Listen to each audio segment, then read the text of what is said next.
Yeah. So we're working on the Harley, the WLA 750 from Italeri, and you can see I got the fenders painted.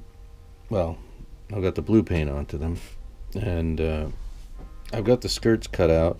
I've gone ahead and installed one here. So you can see that fits in front of the bracket, and then just behind there's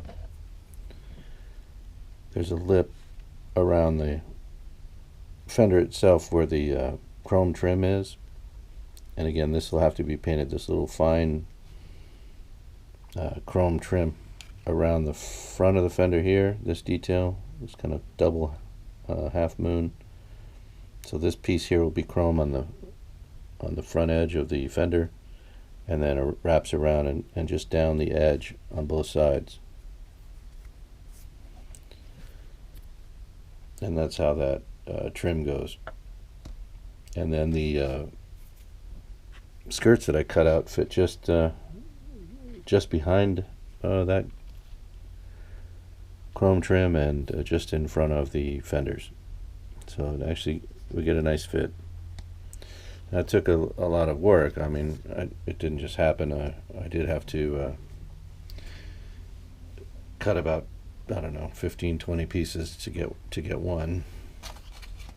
I mean, in total, took me about 15, 16 pieces cut out to get a total of 4 that would work. 2 for the front fender and 2 for the rear. The tank is white.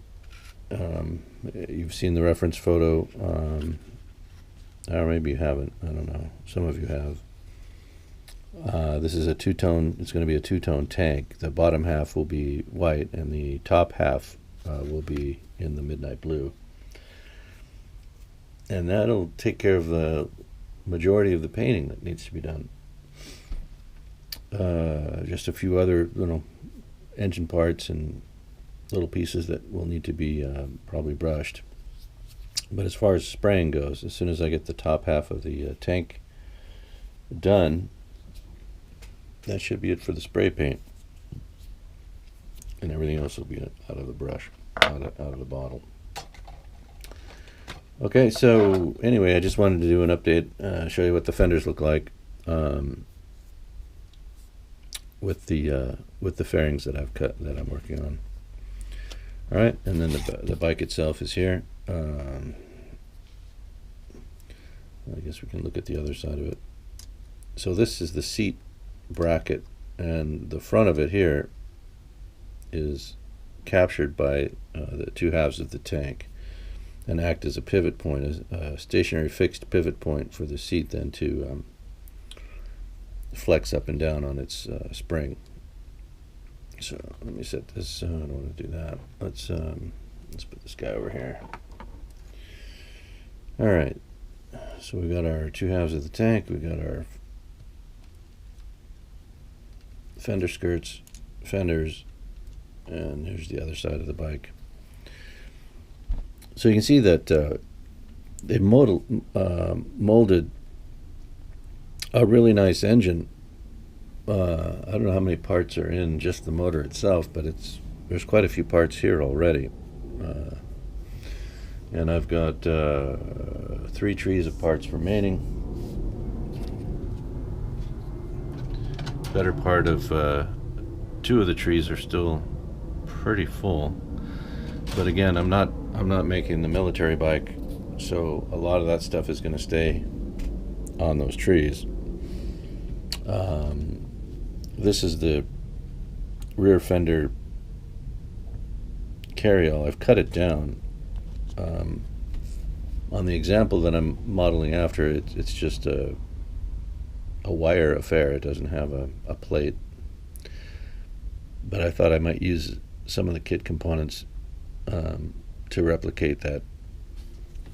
I didn't want the big wide military style tray on the back fender.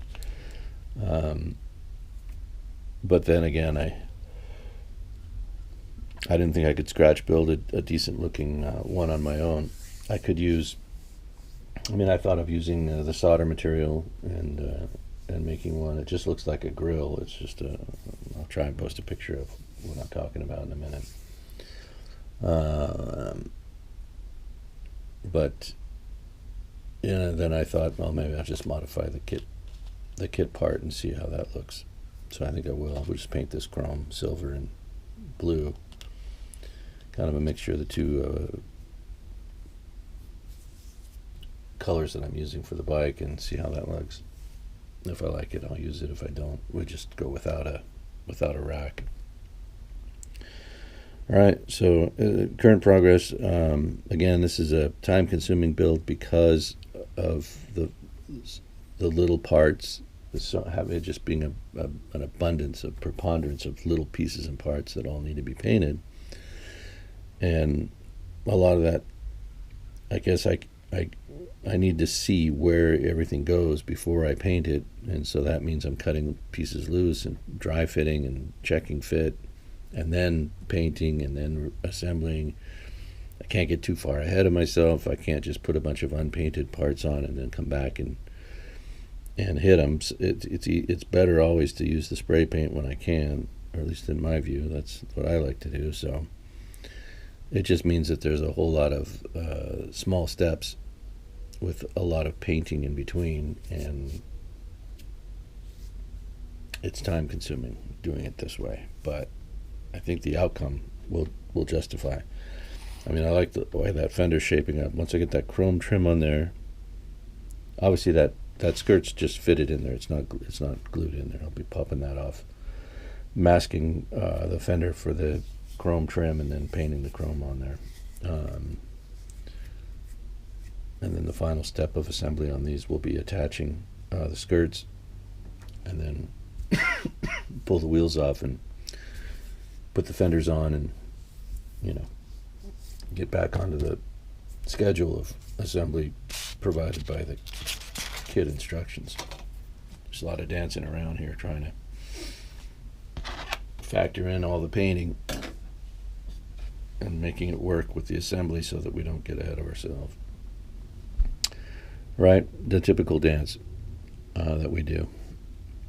But I thought I'd give you guys an update on the bike. It's an interesting project. Unusual for me. I mean, building a motorcycle at all, and then building one in this scale, and so on. So, and thanks for watching, everybody. Have a great day. I appreciate you all, and stay safe over the holiday.